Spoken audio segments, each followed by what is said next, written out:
I'm Ben Kaplan, editor of iRun Magazine, and this is No Finish Line.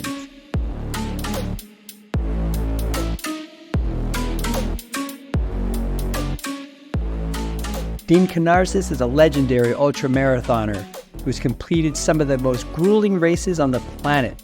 He's run all over the world, including 50 marathons in 50 days across 50 states, and once ran 350 miles in 80 hours and 44 minutes without sleep. But Dean's impact goes far beyond his astonishing feats of endurance. Through his books, speaking engagements, and unwavering passion for the sport, Dean's inspired millions around the world to lace up their shoes and discover the transformative power of running. His story is one of perseverance, mental toughness, and a relentless pursuit of pushing human limits. In our conversation, we're going to dive into Dean's remarkable running journey, his views in the state of running, and one of his all-time favorite heroes, Terry Fox.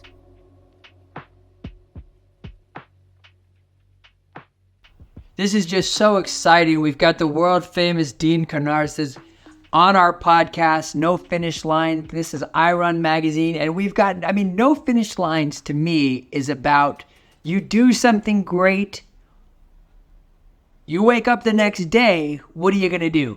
Or you try something great, you don't get it, you wake up the next day, what are you going to do? You know, you've been running. Dean is the ultramarathon maniac who's put the sport on the map and has been doing this. I'll let you start. Dean, when did you get started in this? How long have you been running for? Yeah, well, I ran my first ultramarathon in 1992. Wow. And yeah, since then I've run on all 7 continents twice. I still love traditional marathons. I've run over 300 traditional marathons. But, I once ran 50 marathons in all of the 50 U.S. states in 50 consecutive days, which was an adventure. I've run ultra marathons, in every imaginable condition, across Death Valley in the middle of summer, to the South Pole, and everything in between, mountains, rivers. And to your point, I keep thinking that, that I'm done now after that last 100-miler. And in the last 2 months, I've run, 5 races, I would say 5 or 6 races. I can't stop. It's incredible because it's like we always think that this training block is sometimes like when I'm training, I'll be like, man, I can't wait for this to be over with, and it's like, all I want to do is eat Chinese food. and then it just repeats ad nauseum, but that's sort of the beauty of it. I guess my question for you is, for so many years and so much adulation, sticking with it, what's the point? Passion. I still love it as much as the day challenge every day. This well. It's longevity. It's, staying the course. Every new race is uncertain. I used to toe the line of a 100-miler and think, okay, can I crack 20 hours? Now like, can I get in? Can I slide in there before the cutoff? I've never in my life had to, worry about cutoff times, and people saying you've got 15 minutes, you got to get out of this aid station. So it's a new type of excitement. And, I still am traveling the world and I'm watching the regrowth of running, another growth spurt with a completely different demographic. Yes, sir. Yeah. And I probably talk to more runners than any other human on earth. Just because I'm traveling so much, I do book signings at all the pre-race expos. So I'm seeing people, I'm listening to what they say. And the new shift that I've seen has been, I can't understand it. And it's fragmented. It's exciting. It's different in Europe than in Australia, than in Asia, than in the US. But everywhere running is booming again. What do you attribute that to? I think a lot of it had to do with COVID. Yeah. I think a lot of people turned to running. Running's approachable, right? You don't need a lot to run. Yeah. You don't need a lot of equipment. And, a lot of these people that are new runners just said, I kind of enjoy this. And they don't race. You and I, we think of racing, right? We think all runners are racers. That's right. But that's not true at all. I think in the U.S., there's something like 75 million people that identify themselves as runners. And I think in last year there was like 12 million people that ran a race. Wow, this 75. So most are not racers. That's And a most jaw of the dropper. people that are racers are doing 5Ks. I mean, 5K is still the largest running participant sport event in the U.S. and globally.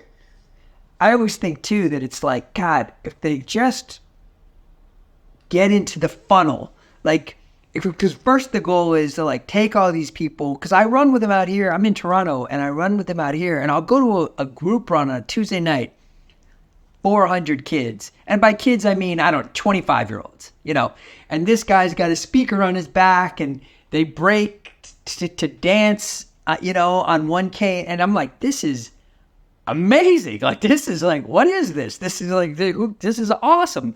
But I'm like, God, if these guys just do a 5K, and then if you do a 5, it's like, well, I could do a 10, and then, now your half marathon becomes in sight. Yeah, and especially in the U.S., I can't tell you how many 20 to 30-year-olds are running marathons.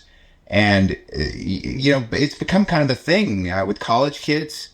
And they don't know they don't even know what they're doing. Yeah. Like my buddy ran a marathon. He got the medal. So cool. I gotta try this. I see him all the time at marathons. They are wearing cotton shirts. I mean, they don't have the right gear. They suffer. And, you're seeing him running, the nipples are chafing and bleeding. And you're thinking, if I just had 20 minutes with this kid, I could have told him what footwear to wear, how to get this done so much more comfortably. But they crossed the finish line, and it's an epic moment for them. They don't read running magazines, unfortunately. They don't know who the top runners are. They just want to run a marathon for their own experience. So there's that whole new demographic. Before it used to be, us guys, mostly guys, and running fast marathons, looking at our watches all the time. Yeah. Now, as you said, the demographic is 50-50, half female, half male. And they don't give a rat's ass about their time. I mean, they might, if they decide to try a second marathon, but they just want to cross the finish line.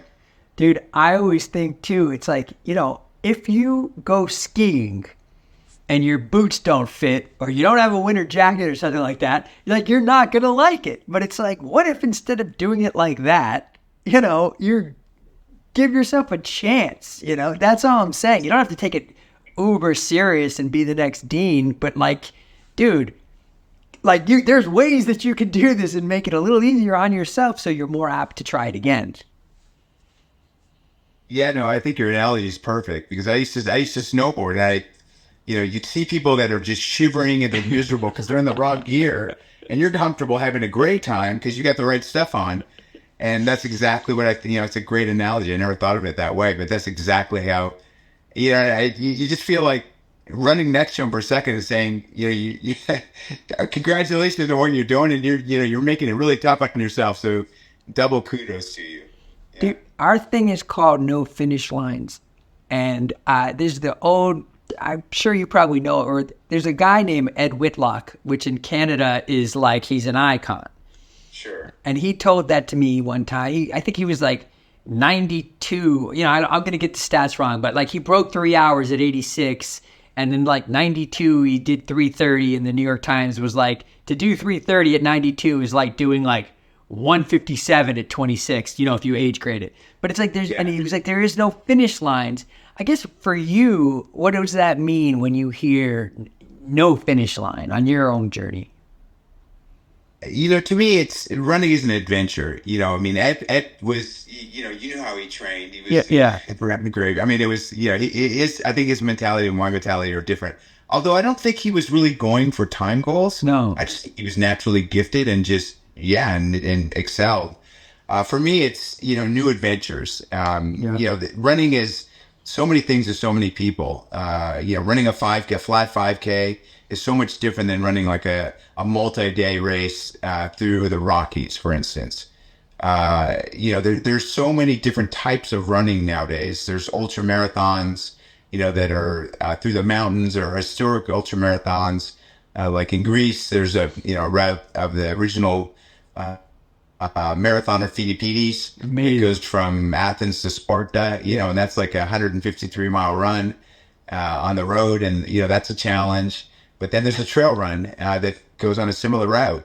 So to me, running is just a grand adventure of new settings, new people, and new challenges. What goes through your mind? I want to try to put our reader, because whether it's one of our readers, a mom, she's had a kid, she's getting back out there, she's trying a 5K, or you're doing your first half marathon, whatever it is, or it's you and you're 86 miles into 100 miles, or you're on state 33, you're going to do a marathon in 50 states and you've got 20 more states to go. What I'm always fascinated in is where we find the will to carry on. I know people ask you this endlessly, but still, can you talk about in your own self when the going gets rough, what do you do? Yeah, I mean, people ask me, when it gets tough, what do you think about? And I think thinking is the problem. It's interesting. I don't think. I run. So I really focus on being in the present moment, the here and now, which, we rarely are in the present moment, in the here and now. Even as we're doing this interview, our minds are so active. You're thinking about what's the next question? What did I already ask him? I just completely turn off the mind to one thing, my next footstep. So I just say to myself, take the next footstep to the best of your ability. Take your next footstep to the best of your ability. Take your next footstep to the best of your ability.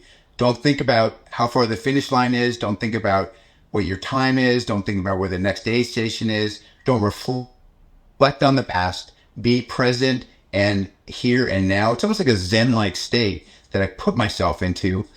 And it requires some discipline because our minds will wander, even when you're exhausted. But I always bring it back to my next footstep. And I can do this for 5 or 6 hours where all I'm thinking about is my next footstep. Just the next 2 meters in front of me is all that matters. It's so unbelievable. I mean, it makes sense. I do that too when I'm on my run. My coach sort of said to me, just when I get wobbly, tighten up, do your mechanics, watch your arm swing, straighten up a little bit to get out of your own head. Like I can get out of my head if I get in my body a little bit and just own it. I think it's like when you give up a little bit, like you get wobbly and then you lose your strength. And I always think about it like my spine kind of collapse, you just lose your oomph, but if I could straighten up and just kind of like, okay, good, let's go. Yeah, we're listening to our body constantly, and we're, listening to, are we hungry? Are we cramping? What leg do I need to support more than the other? How do I change my gait to take the load up? This foot that hurts or this quad that hurts. So we learn who we are through the movement of our body. Nice. And running teaches us so much. I mean, that's, we learn how to adapt. We learn how to problem solve.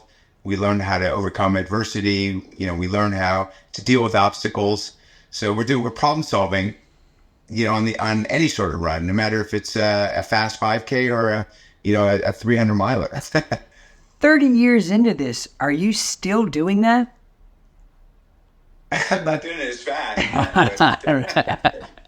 Yeah, no, I'm still doing it. I mean, like I said, in the past couple of months, I run, I don't know how many races. I ran a 70-kilometer race, 110-kilometer race. I ran the Mount Olympus Marathon in Greece. Wow. Which is basically 10,000 feet of climbing up one side of the mountain, 10,000 feet of descent down the other side. And, after that, I did another ultra. And that was in the past couple months. What do you think it is about you? I mean, people could hear that and be like, that's insane. Like, how are you not, your knees are okay, your joints are okay, your lungs and everything else? What are your injuries? Yeah, knock on wood. I've never had a running related injury. So what? All those races, all these years? No, never, no overuse injury or anything. So I think I have good biomechanics. I mean, my alignment is true, and that's something hereditary, right? They say the best thing you could do as a long distance runner is choose your parents well. Okay. So I think I started well with some good genetics for running, and then I cross train throughout the day. So I'm physically very fit overall. I'm not just running. And nowadays, training blocks are so many fewer kilometers, fewer miles than they used to be, but at a higher intensity. Right. So, I can't do the, 150, 200-mile weeks like I used to do, but I've increased the intensity. One thing I never do is something you're doing right now is I never sit down. So from the moment I get out of bed in the morning until the moment I crawl back in bed at night, I don't sit down. So right now I'm standing, as you can see, Yeah. bouncing on my toes. I do all my, I'm an author and I'm working on my 7th book now. So I do all my writing standing up. Throughout the course of the day, I have this hit training routine just with body weight. So push-ups, pull-ups, cheer dips, sit-ups, and burpees. So I'm doing this throughout the course of the day just to condition my overall strength, as well as my running. And when I say running, most of it is on trail these days. Sometimes I'll run on a road, but most of it is on trail. And you think Soccer, yeah. Yeah, that's what I was going to say. You think it's softer, so that kind of saves you a little bit. What about, I mean, we're always endlessly fascinated too with like diet. I think, have you basically abstained from alcohol all your life? Yeah. Is that crazy? I think that's what your Wikipedia, I thought, said that. No, you okay? Okay, good to know. So tell us, what's your diet? What do you do? Do you eat salmon? What do you do? Yeah, well, I eat a very traditional Greek diet. I'm 100% Greek. So I like to say if I can't pick it from a tree or dig it from the earth or catch it with my hands, I don't eat it. So I try to avoid anything processed or refined. You can't pick a piece of wheat from the field and put it in your mouth. It's got to be machine refined to eat it. So I don't eat these sort of, even oats. You can't pick a raw oat and eat it. It's got to be processed and refined. So I try not to eat anything that goes through a machine. If it's made in a plant, don't eat it. If it is a plant, eat it. And I had a mentor, this guy named Jack LaLanne. Sure. Oh, dude, of course. Great. That when I talk about Jack LaLanne to like in a talk, anyone under 30 doesn't know who he is, but anyone over 30 has great respect for him. But Jack told me, he said, Dean, if man makes it, don't eat it. And if it tastes good, spit it out. That old school mentality, that's the other one. There's like another one on your Wikipedia page. This mentality, which is old school, it's like when you tell me if this is right, where you did a thing and your coach was like, "How was it?" You were like, "Great, yeah, I feel good." Then he was like, "Well, then you did it wrong. It's supposed to hurt like hell." Is that true? Yeah.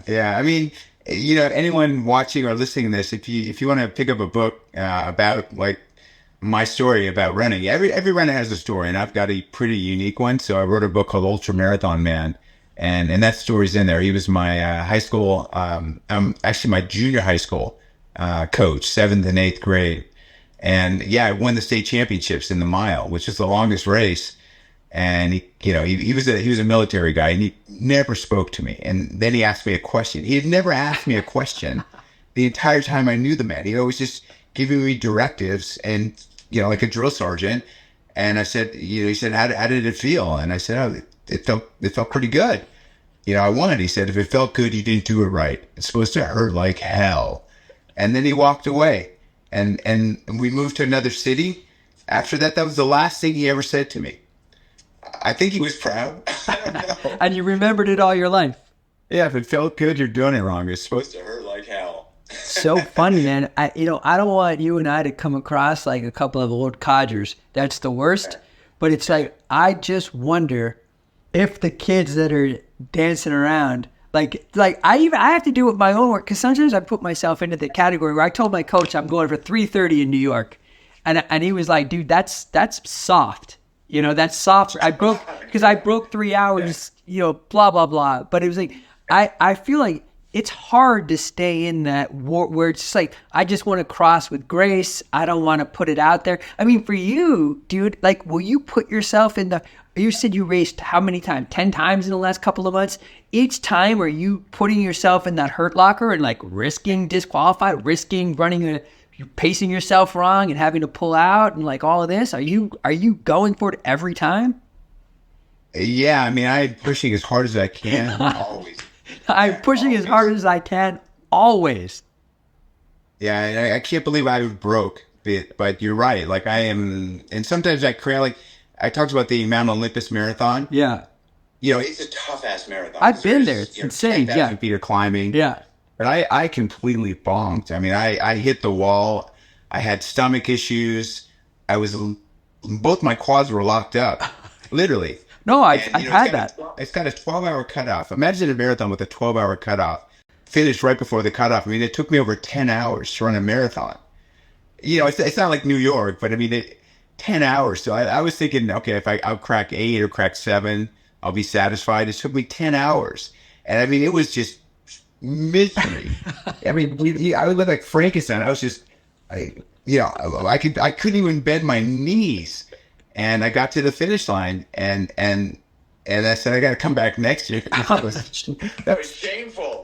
That happened to me in Ottawa. When your legs cramp like that and you walk like the Frank, and that is, in Ottawa a couple of years ago, I like almost like went over into the spectator. I couldn't move my leg, like, and it's like, I cannot believe you're doing this again. Why do it again, man? Yeah, you know, and I mean, a marathon to me is a different sort of challenge because I am looking at my time in a marathon and I'm pushing so that when I cross that finish line, I am entirely spent. And trying not to cross that line so I don't get into that place you just described. But, you know, I think what I've learned in my running is that slow, long running is good. Yeah. Fast, short running is good. Yeah. I don't know if the marathon distance at you know, full tempo at race pace is so healthy. I think that is a tough ass race. Yeah. I'd rather run 100-miler in the mountains where there's climbing and descending and, you know, even using poles. Yeah. Just running a fast marathon is, you know, trying to go 3:30 at our age at New York. I mean, that is at the Hurt Locker. I mean, that's going to be tough. It's going to be really tough. Tell us about the new book, man. Yeah, well, I can't reveal too much, but it's, you know, it's going to, most of my books are memoirs. So they're kind of, you know, they describe my life, but there's always family involved. It's going to have a historical perspective. Like I said, I'm Greek, 100% Greek. And, I'm living in, like most of the year in Greece now. Oh, cool. I've done a lot of historical research on the original marathon. Cool. And most people don't even realize there is a place called Marathon. Yeah. And marathon means field of fennel because when the Persians invaded Greece in 490 BC, they landed on this coastal plain where fennel, you know, the herb grows wild. Wow. And so the place of herb is the name of Marathon, that's where wow. where the word marathon came from. Yeah. So I'm going to describe that. I'm going to talk, you know, what really happened during that supposed, you know, 26.2 mile run from the battlefield to the Acropolis, where he proclaimed Nike, or Nike, we are victorious, and then died. Yeah. So it's an interesting story, and it's going to bring it all the way through to the modern Olympics. There was no marathon distance in the ancient Olympics. I mean, people think, God, you know, that the marathon has been an Olympic sport since the Genesis in 776 BC, but it's not. The marathon was added at the advent of the modern Olympics, which was in 1896, and the distance was actually 24.8 miles, the original distance. Oh, man, cool. But anyway, I didn't know any of that stuff, and I've been doing this for a long time. So, dude, we have to get you back on when you publish. If we want to have our people follow you and see where you're going to be racing next and catch updates, how do we find you? Just Google my name. Someone said if you Google Dean, I'm the first Dean that pops up. So nice. Yeah, I mean, you know, I've got a website. I'm on Instagram and Facebook, and yeah, and I'm not hard to find. Yeah. Awesome. Well, listen, man, it's an honor. We appreciate it. Obviously, we want to stay in touch with you. And I mean, you are the perfect guy who like has done this, seen great acclaim, see running be popular, see it be less popular, and this, that, and the other. And there's old Dean just still doing it. Like, you know. Hey, both of us, brother. Come on. It's both of us. We're still trucking, yeah. And, you know, I mean, I know you're based in Toronto. You know, one of my greatest heroes in running is Terry Fox. I never mentioned Terry Fox. I mean, his story is, you know about Terry Fox. Well, tell us, what does he mean to you? Just the charity aspect, the human perseverance element, I mean, the movie Into the Wind, I don't know, if you're watching this or listening to this, check out Into the Wind, the documentary. Yeah. Steve Nash, the basketball player. Anyway, it is one of the most powerful documentaries. I've seen it, I don't know how many times, and I cry at the end. Tears of joy. It's the hardest thing to describe because the guy dies and you're so sad, but you're so happy. It's like so hopeful. Anyway, I could go on and on about Terry Fox, but he's a legend. Yeah. Dude, so are you. An American original. No Finish Lines, I Run. Dean Karnazes. Look out for his new book. And dude, we'll see you at the races, man. Yeah, keep going strong.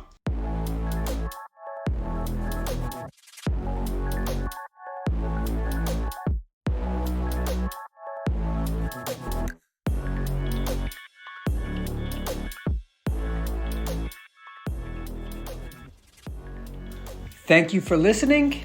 No Finish Lines is brought to you by iRun Magazine and produced by the All Season Company. What do you want to hear on the show? Who do you want to hear from?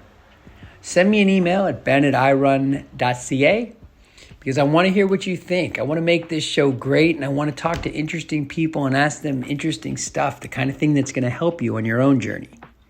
Your feedback's going to help us build the kind of show you don't want to miss, because for us, like for you, there is no finish lines.